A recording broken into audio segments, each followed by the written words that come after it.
A batsman played n plus 2 innings and got out on all occasions. The average score of this n plus 2 innings was 29 runs. He scored 38 and 15 in the last 2 innings. So, last 2 innings, 38 and 15. Overall average is 29. N innings before that. The batsman scored less than 38 runs in each of the first n innings. In these n innings, its average score was 30 and the lowest score was X runs. Average is 30.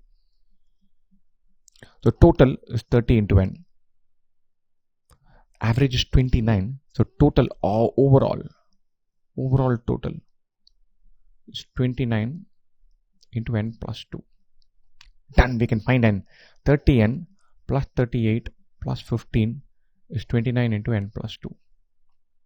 So 30n plus 53 is 29n plus 58. Or n is 58 minus 53, which is 5. There are 5 innings beforehand. His average score was 30 and the lowest was X.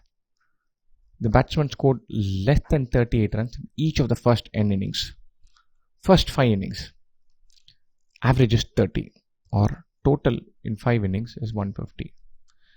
He scored less than 38 in each of the first n innings. Lowest score was X.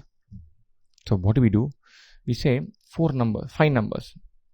Term 1, term 2, term 3, term 4, term 5. Should add up to 150. Each of this is less than 38. We want to find the lowest score. The smallest possible value of the lowest score. These should be as high as possible. Put this at 37, 37, 37, 37, 74, 148. 148 can get accounted by this. Total 150. We should score at least 2 runs in the innings at which he scored the lowest.